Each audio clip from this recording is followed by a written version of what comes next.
नमस्कार दोस्तों, आइए सुनते हैं मुंशी प्रेमचंद्र साहित्य सेवा सदन पार्ट 38। जिस दिन से बारात लौट गई उसी दिन से कृष्णचंद्र फिर घर से बाहर नहीं निकले। मन मारे हुए अपने कमरे में बैठे रहते। उन्हें अब किसी को अपना मुंह दिखाते लज्जा आती थी। दुष्चरित्रा सुमन ने उन्हें संसार की दृष्टि में चाहे कम गिराया हो, पर वह अपनी दृष्टि में कहीं के ना रहे। वे अपने अपमान को सहन न कर सकते थे। वे 3-4 साल कैद रहे, फिर अपनी आंखों में इतने नीचे नहीं गिरे थे। उन्हें इस विचार से संतोष हो गया था कि दंड भोग मेरे कुकर्म का फल है, लेकिन इस कालिमा ने उनके आत्मगौरव का सर्वनाश कर दिया। अब वह नीच मनुष्यों के पास भी नहीं जाते थे जिनके साथ बैठकर वो चरस का दम लगाया करते थे। वह जानते थे कि मैं उनसे भी नीचे गिर गया हूँ। उन्हें मालूम होता था कि सारे संसार में मेरी ही निंदा हो रही है। लोग कहते होंगे कि इसकी बेटी। यह ख्याल आते ही वह लज्जा और विषाद के सागर में निमग्न हो जाते। हाय, यदि मैं जानता कि वह यूं मर्यादा का नाश करेगी तो मैंने उसका गला घोट दिया होता। यह मैं जानता हूँ कि वह अभागिनी थी, किसी बड़े धनी कुल में रहने योग्य थी, भोग विलास पर जान देती थी, पर यह मैं ना जानता था कि उसकी आत्मा इतनी निर्बल है। संसार में किसके दिन समान होते हैं? विपत्ति सभी पर आती है। बड़े बड़े धनवानों की स्त्रियां अन्न वस्त्र को तरसती हैं, पर कोई उनके मुख पर चिंता का चिन्ह भी नहीं देख सकता। वे रो रो कर दिन काटती हैं, कोई उनके आंसू नहीं देखता। वे किसी के सामने अपनी विपत्ति की कथा नहीं कहती। वे मर जाती हैं, पर किसी का एहसान सिर पर नहीं लेती। वे देवियां हैं, वे कुल मर्यादा के लिए जीती हैं और उसकी रक्षा करती हुई मरती है। पर यह दुष्टा, यह अभागिनी, और उसका पति कैसा कायर है। उसका सिर नहीं काट डाला? जिस समय उसने घर से बाहर पैर निकाला, उसने क्यों उसका गला नहीं दबा दिया? मालूम होता है वह भी नीच, दुराचारी, नामर्द है। उसमें अपनी कुल मर्यादा का अभिमान होता तो नौबत ना आती। उसे अपने अपमान की लाज ना होगी, पर मुझे है, और मैं सुमन को इसका दंड दूंगा। जिन हाथों से उसे पाला खिलाया, उन्हीं हाथों से उसके गले पर तलवार चलाऊंगा। यही आंखें कभी उसे खेलती देखकर प्रसन्न होती थी, अब उसे रक्त में लौटती देखकर तृप्त होगी। मिटी हुई मर्यादा के पुनरुद्धार का उसके सिवा कोई उपाय नहीं। संसार को मालूम हो जाएगा कि कुल पर मरने वाले पापाचरण का क्या दंड देते हैं। यह निश्चय करके कृष्णचंद्र अपने उद्देश्य को पूरा करने के साधनों पर विचार करने लगे। जेल खाने में उन्होंने अभियुक्तों से हत्याकांड के कितने ही मंत्र सीखे थे। रात दिन इन्हीं बातों की चर्चाएं रहती थी। उन्हें सबसे उत्तम साधन यही मालूम हुआ कि चलकर तलवार से उसको मारूं और फिर तब पुलिस में जाकर आप ही इसकी खबर दो। मजिस्ट्रेट के सामने मेरा जो बयान होगा उसे सुनकर लोगों की आंखें खुल जाएगी। मन ही मन इस प्रस्ताव से पुलकित होकर वह उस बयान की रचना करने लगी। पहले कुछ सभ्य समाज की विलासिता का उल्लेख करूंगा, तब पुलिस के हथकंडों की कलाई खोलूंगा। इसके पश्चात वैवाहिक अत्याचारों का वर्णन करूंगा। दहेज प्रथा पर ऐसी चोट करूंगा कि सुनकर लोग दंग रह जाएं। पर सबसे महत्वशाली वह भाग होगा जिसमें मैं दिखाऊंगा कि मैं अपनी कुल मर्यादा के मिटाने वाले हम हैं। हम अपनी कायरता से, प्राण भय से, लोक निंदा के डर से, झूठे संतान प्रेम से, अपनी बेहयाई से, आत्मगौरव की हीनता से ऐसे पाप चरणों को छिपाते हैं, उन पर पर्दा डाल देते हैं। इसी का यह परिणाम है कि दुर्बल आत्माओं का साहस इतना बढ़ गया। कृष्णचंद्र ने यह संकल्प तो कर लिया, पर अभी तक उन्होंने यह न सोचा कि शांता की क्या गति होगी। इस अपमान की लज्जा ने उनके हृदय में और किसी चिंता के लिए स्थान न रखा था। उनकी दशा उस मनुष्य की सी थी जो अपने बालक को मृत्यु शैया पर छोड़कर अपने किसी शत्रु से बैर चुकाने के लिए उद्यत हो जाए, तो डोंगी पर बैठा हुआ पानी में एक सर्प देखकर उसे मारने के लिए झपटे, और उसे यह सुधि न रही कि इस झपट से डोंगी डूब जाएगी। संध्या का समय था। कृष्णचंद्र ने आज हत्या मार्ग पर चलने का निश्चय कर लिया था। इस समय उनका चित्त कुछ उदास था।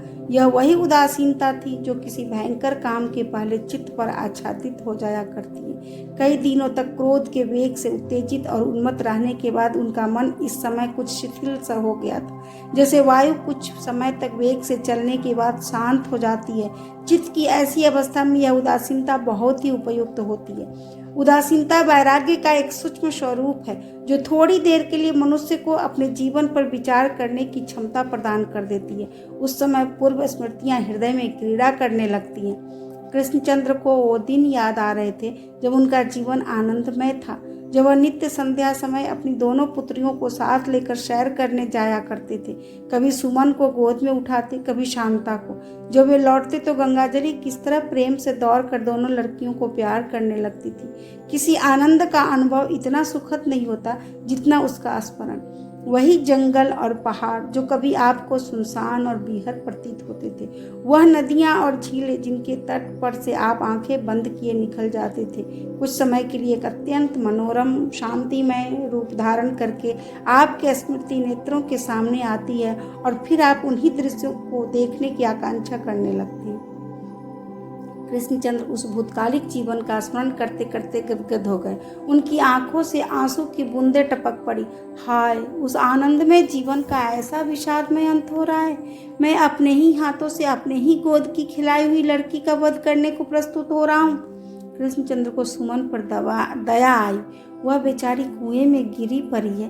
क्या मैं अपनी ही लड़की पर, जिसे मैं आंखों की पुतली समझता था, जिसे सुख से रहने के लिए मैंने कोई बात उठा नहीं रखी, इतना निर्दयी हो जाऊं कि उस पर पत्थर फेंकूं?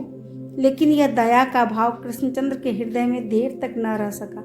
सुमन के पापाभिनय का सबसे घृणात्मक भाग यह था कि आज उसका दरवाजा उसके लिए खुला हुआ है। हिंदू मुसलमान सब वहां प्रवेश कर सकते हैं। यह ख्याल आते ही कृष्णचंद्र का हृदय लज्जा और ग्लानि से भर गया। इतने में पंडित उमानाथ उनके पास आकर बैठ गए और बोले, मैं वकील के पास गया था, उनकी सलाह है कि मुकदमा दायर करना चाहिए। कृष्णचंद्र ने चौंक कर पूछा, कैसा मुकदमा? उमानाथ, उन्हीं लोगों पर जो द्वार से बारात लौटा ले गए। कृष्ण, इससे क्या होगा? उमा, इससे यह होगा कि या तो वह फिर कन्या से विवाह करेंगे या हट जाना देंगे। कृष्ण, पर क्या बदनामी न होगी? उमा, बदनामी जो कुछ होनी थी हो चुकी, अब किस बात का डर है? मैंने 1000 रुपये तिलक में दिए, 400-500 खिलाने पिलाने में खर्च किए, यह सब क्यों छोड़ दूंगा? यही किसी कंगाल कुलीन को दूंगा तो वह खुशी से विवाह करने पर तैयार हो जाएगा। जरा इन शिक्षित महात्माओं की कलई तो खुलेगी। कृष्णचंद्र ने लंबी सांस लेकर कहा, मुझे विष दे दो, तब यह मुकदमा पे दायर करो। उमानाथ ने क्रुद्ध होकर कहा, आप क्यों इतना डरते हैं? कृष्ण, मुकदमा दायर करने का निश्चय कर लिया है। उमा, हाँ, मैंने निश्चय कर लिया है। कल सारे शहर के बड़े बड़े वकील बैरिस्टर जमा थे। यह मुकदमा अपने ढंग का निराला है। उन लोगों ने बहुत कुछ देखभाल कर तब यह सलाह दी है। 2 वकीलों का बयान तक दे आया हूँ। कृष्णचंद्र ने निराश होकर कहा, अच्छी बात है, दायर कर दो। उमा, आप इससे असंतुष्ट क्यों हैं? कृष्ण, जब तुम आप ही नहीं समझते तो मैं क्या बतलाऊं? जो बात अभी 2-4 गांव में फैली है वह सारे शहर में फैल जाएगी। सुमन अवश्य ही इजलास पर बुलाई जाएगी। मेरा नाम गली गली बिकेगा। उमानाथ, अब इससे कहाँ तक डरूं? मुझे भी अपनी 2 लड़कियों का विवाह करना है।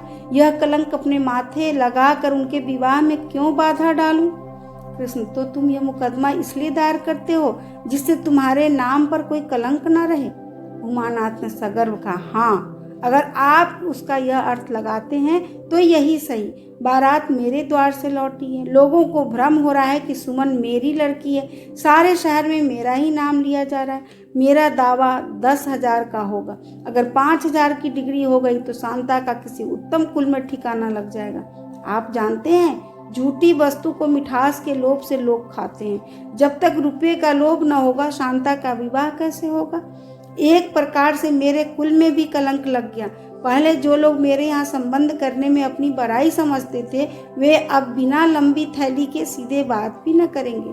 समस्या यह है। कृष्णचंद्र ने कहा, अच्छी बात है, मुकदमा दायर कर दो। उमानाथ चले गए तो कृष्णचंद्र ने आकाश की ओर देखकर कहा, प्रभु, अब उठा ले चलो। यह दुर्दशा नहीं सही जाती। आज उन्हें अपमान का वास्तविक अनुभव हुआ। उन्हें विदित हुआ कि सुमन को दंड देने से यह कलंक नहीं मिट सकता। जैसे सांप को मारने से उसका विष नहीं उतरता, उसकी हत्या करके उपहास के सिवा और कुछ न होगा। पुलिस पकड़ेगी, महीनों इधर उधर मारा मारा फिरूंगा और इतनी दुर्गति के बाद फांसी पर चढ़ा दिया जाऊंगा। इससे तो कहीं उत्तम यही है कि डूब मरूं, इस दीपक को बुझा दूं जिसके प्रकाश से ऐसे भयंकर दृश्य दिखाई देते हैं। हाय, यह भागनी सुमन बेचारी शांता को भी ले डूबी, उसके जीवन का सर्वनाश कर दिया। परमात्मन, अब तुम ही इसके रक्षक हो। इस असहाय बालिका को तुम्हारे सिवा और कोई आश्रय नहीं है। केवल मुझे यहाँ से उठा ले चलो कि आंखों से उसकी दुर्दशा न देखो। थोड़ी देर में शांता कृष्णचंद्र को भोजन करने के लिए बुलाने आई। विवाह के दिन से आज तक कृष्णचंद्र ने उसे नहीं देखा था। इस समय उन्होंने उसकी ओर करुणा नेत्रों से देखा। धुंधले दीपक के प्रकाश में उन्हें उसके मुख पर एक अलौकिक आभा दिखाई दी। उसकी आंखें निर्मल आत्मिक ज्योति से चमक रही थी। शोक और मालिन्य का आभास तक न था। जब से उसने सदन को देखा था, उसे अपने हृदय में एक स्वर्गीय विकास का अनुभव होता था। उसे वहां निर्मल भावों का एक स्रोत सा बहता हुआ मालूम होता था। उसमें एक अद्भुत आत्मबल का उदय हो गया था। अपनी मामी से वह कभी सीधे मुंह बात न करती थी, पर आजकल घंटों बैठी उसके पैर दबाया करती। अपनी बहनों के प्रति अब उसे जरा भी ईर्ष्या न होती थी। वह अब हंसती हुई कुएं से पानी खींच लाती थी। चक्की चलाने में उसे एक पवित्र आनंद आता था। उसके जीवन में प्रेम का उद्भव हो गया था। सदन उसे ना मिला, पर सदन से कहीं उत्तम वस्तु मिल गई। यह सदन का प्रेम था। कृष्णचंद्र शांता का प्रफुल्ल बदन देखकर विस्मित ही नहीं, भयभीत भी हो गए। उन्हें प्रतीत हुआ कि शोक की विषम वेदना आंसुओं द्वारा प्रकट नहीं हुई, उसने भीषण उन्माद का रूप धारण किया है। उन्हें ऐसा आभासित हुआ कि वह मुझे अपनी कठोर यातना का अपराधी समझ रही है। उन्होंने उसकी ओर कातर नेत्रों से देखकर कहा, शांता। शांता ने जिज्ञासु भाव से उनकी ओर देखा। कृष्णचंद्र कुंठित स्वर से बोले, आज 4 वर्ष हुए कि मेरे जीवन की नाव भंवर में पड़ी हुई है। इस विपत्ति काल ने मेरा सब कुछ हर लिया, पर अब अपनी संतान की दुर्गति नहीं देखी जाती। मैं जानता हूँ कि यह सब मेरे कुकर्म का फल है। अगर मैं पहले ही सावधान हो जाता तो आज तुम लोगों की यह दुर्दशा न होती। मैं अब बहुत दिन न जीऊँगा। अगर कभी अभागिन सुमन से तुम्हारी भेंट हो जाए तो कह देना कि मैंने उसे क्षमा किया। उसने जो कुछ किया उसका दोष मुझ पर है। आज से 2 दिन पहले तक मैं उसकी हत्या करने पर तला हुआ था, पर ईश्वर ने मुझे इस पाप से बचा लिया। उससे कह देना कि वह अपने अभागे बाप और अपनी अभागिनी माता की आत्मा पर दया करे। यह कहते कहते कृष्णचंद्र रुक गए। शांता चुपचाप खड़ी रही। अपने पिता पर उसे बड़ी दया आ रही थी। एक क्षण के बाद कृष्णचंद्र बोले, मैं तुमसे भी एक प्रार्थना करता हूँ। शांता, कहिए, क्या आज्ञा है? कृष्णचंद्र, कुछ नहीं, यही कि संतोष को कभी मत छोड़ना। इस मंत्र से कठिन समय में भी तुम्हारा मन विचलित ना होगा। शांता ताड़ गई कि पिताजी कुछ और कहना चाहते थे, लेकिन संकोचवश न कहकर बात पलट दी। उसके मन में क्या था यह उससे छिपा न रहा। उसने गर्व से सिर उठा लिया और स्वाभिमान नेत्रों से देखा। उसकी इस विश्वासपूर्ण दृष्टि ने वह सब कुछ और उससे बहुत अधिक कह दिया जो वह अपनी वाणी से कह सकती थी। उसने मन में कहा, जिसे पातिव्रत जैसा साधन मिल गया है उसे किसी साधन की क्या आवश्यकता। इसमें सुख, संतोष और शांति सब कुछ है। आधी रात बीत चुकी थी। कृष्णचंद्र घर से बाहर निकले। प्रकृति सुंदरी किसी वृद्धा के समान कोहरे की मोटी चादर ओढ़े निद्रा में मग्न थी। आकाश में चंद्रमा मुंह छिपाए हुए वेग से दौड़े जाते थे, मालूम नहीं कहाँ। कृष्णचंद्र के मन में एक तीव्र आकांक्षा उठी, गंगाजली को कैसे देखूं। संसार में यही एक वस्तु उनके आनंदमय जीवन का चिन्ह रह गई थी। नैराश्य के घने अंधकार में यही एक ज्योति उनके अपने मन की ओर खींच रही थी। वह कुछ देर तक द्वार पर चुपचाप खड़े रहे, तब एक लंबी सांस लेकर आगे बढ़े। उन्हें ऐसा मालूम हुआ मानो गंगाजली आकाश में बैठी हुई उन्हें बुला रही। कृष्णचंद्र के मन में इस समय कोई इच्छा, कोई अभिलाषा, कोई चिंता न थी। संसार से उनका मन विरक्त हो गया था। वह चाहते थे कि किसी प्रकार जल्दी गंगा तट पर पहुंचे और उसके अथाह जल में कूद पड़ूं। उन्हें भय था कि कहीं मेरा साहस छूट न जाए। उन्होंने अपने संकल्प को उत्तेजित करने के लिए दौड़ना शुरू किया।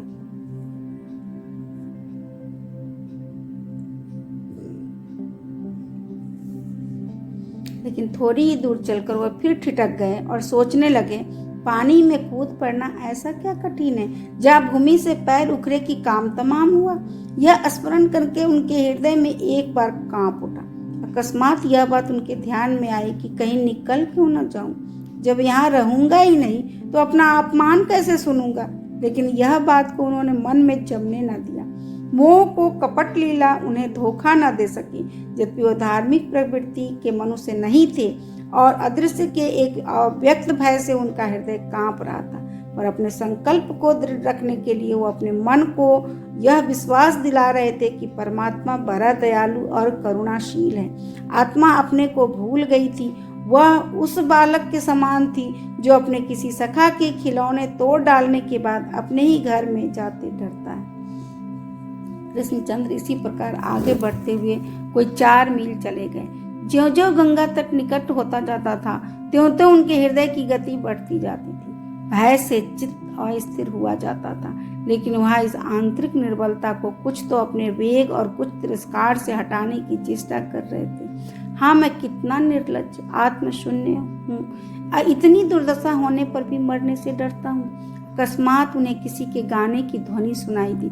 ज्यों ज्यों वे आगे बढ़ते थे उस स्तब्ध रात्रि में कृष्णचंद्र को वह गाना अत्यंत मधुर मालूम हुआ। कान लगाकर सुनने लगे। हरि सो ठाकुर और न जन को, जही जही विधि सेवक सुख पावे, तही विधि राखत तिनको। हरि सो ठाकुर और न जन को, भूखे को भोजन जो उदर को, तृषा तोए पट तन को। लाग्यो फिरत सुर भी ज्यों सुत, संग उचित गमन गृहवन को। हरि सो ठाकुर और न जन को। यद्यपि गान माधुर्य रसपूर्ण न था तथापि वह शास्त्रोक्त था, इसलिए कृष्णचंद्र को उसमें बहुत आनंद प्राप्त हुआ।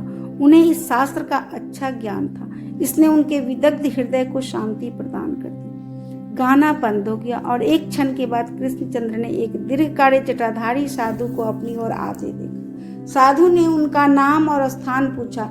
इसके भाव से ऐसा ज्ञात हुआ कि वह उनसे परिचित है। कृष्णचंद्र आगे बढ़ना चाहते थे कि उसने कहा, इस समय आप इधर कहाँ जा रहे हैं? कृष्णचंद्र, कुछ ऐसा ही काम आ पड़ा है। साधु, आधी रात को आपका गंगा तट पर क्या काम हो सकता है?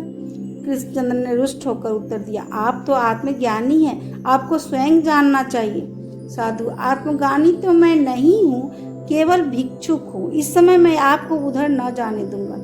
कृष्णचंद्र, आप अपनी राह जाइए, मेरे काम में विघ्न डालने का आपको क्या अधिकार है? साधु, अधिकार ना होता तो आपको रोकता ही नहीं। आप मुझसे परिचित नहीं है, पर मैं आपका धर्मपुत्र हूँ। मेरा नाम गजाधर पांडे है।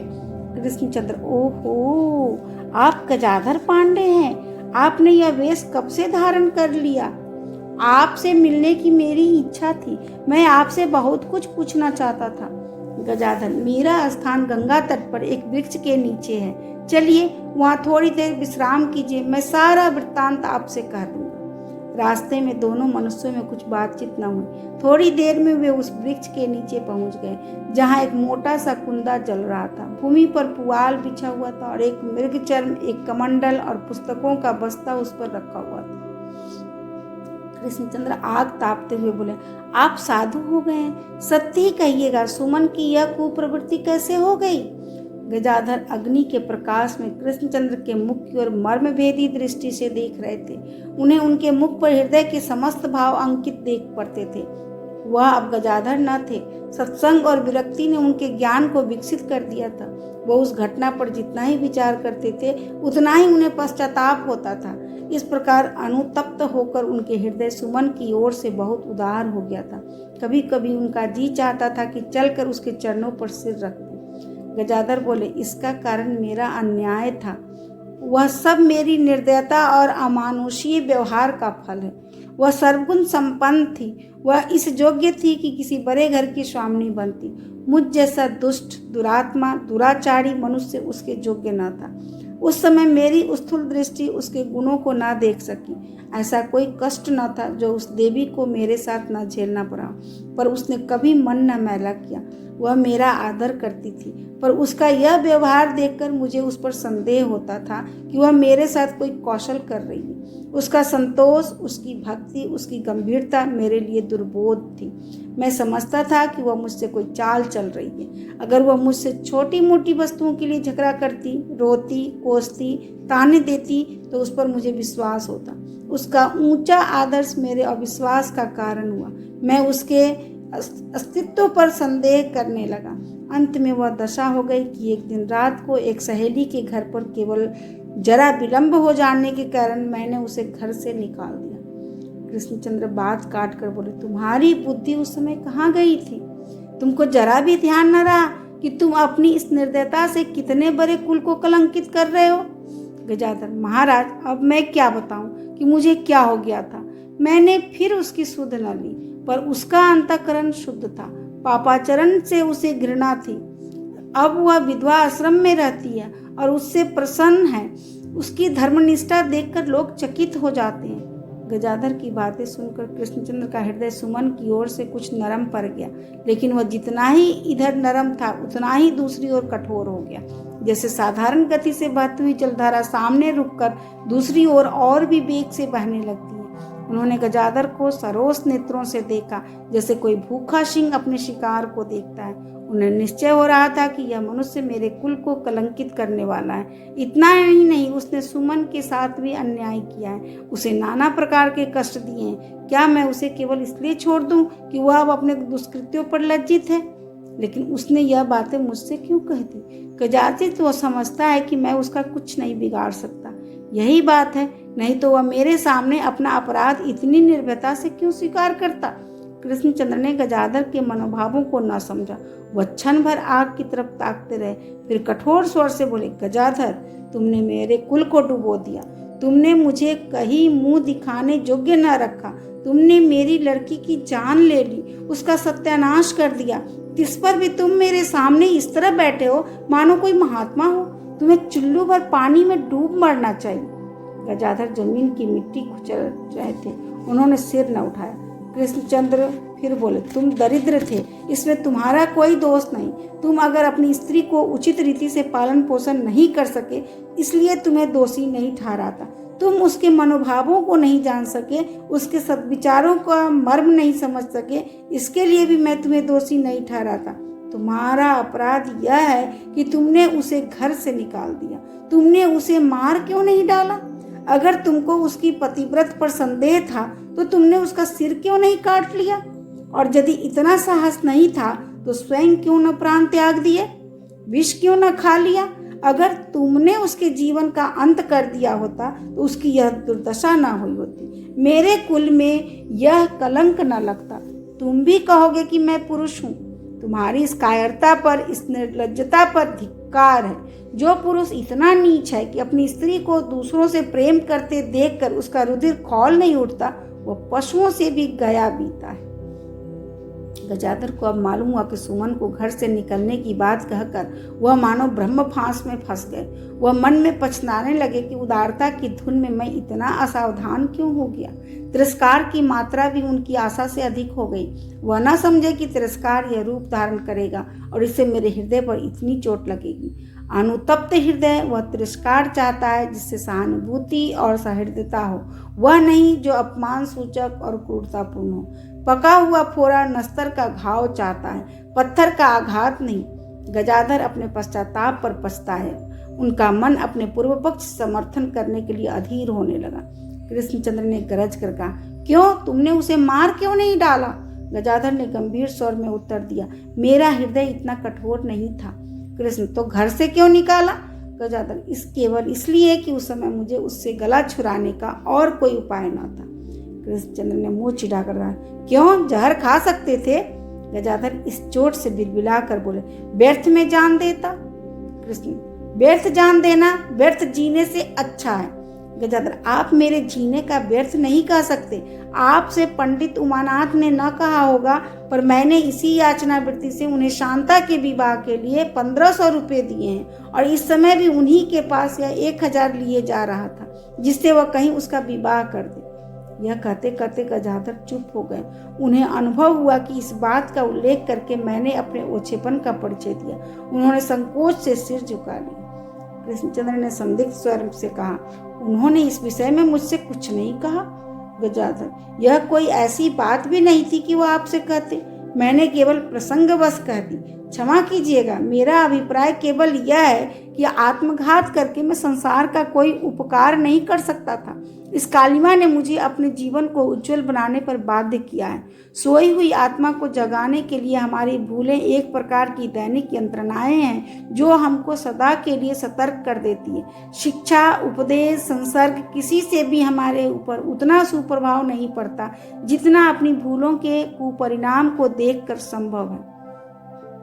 आप इसे मेरी कायरता समझे, पर वही कायरता मेरे लिए शांति और सदुपयोग की एक अविरल धारा बन गई है। एक प्राणी का सर्वनाश करके आज मैं सैकड़ों अभागिनी कन्याओं का उद्धार करने योग्य हुआ हूँ और मुझे यह देखकर असीम आनंद हो रहा है कि यही सत्प्रेरणा सुमन पर भी अपना प्रभाव डाल रही है। मैंने अपनी कुटी में बैठे हुए उसे कई बार गंगा स्नान करते देखा है और उसकी श्रद्धा तथा धर्मनिष्ठा देखकर विस्मित हो गया हूँ। उसके मुख पर शुद्धांतकरण की विमल आभा दिखाई देती है। वह अगर पहले कुशल गृहिणी थी तो अब परम विदुषी है और मुझे विश्वास है कि एक दिन वह स्त्री समाज का श्रृंगार बनेगी।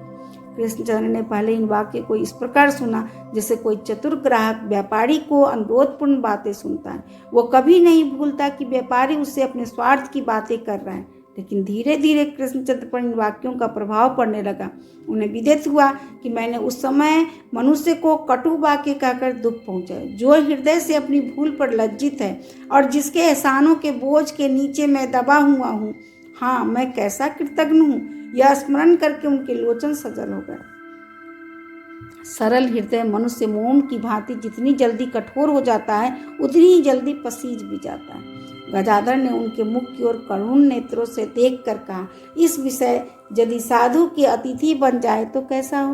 प्रातःकाल मैं आपके साथ चलूंगा, इस कंबल में आपको जाड़ा न लगेगा।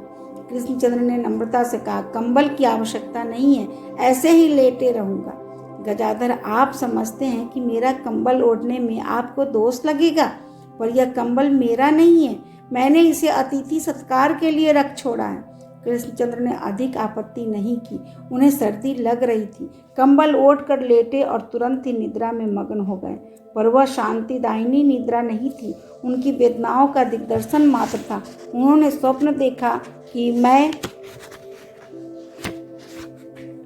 जेल खाने में मृत्युशैया पर पड़ा हुआ हूँ और जेल का दारोगा मेरी ओर घृणित भाव से देखकर कह रहा है कि तुम्हारी रिहाई अभी नहीं होगी। इतने में गंगाजली और उनके पिता दोनों आकर चारपाई के पास खड़ा हो गए।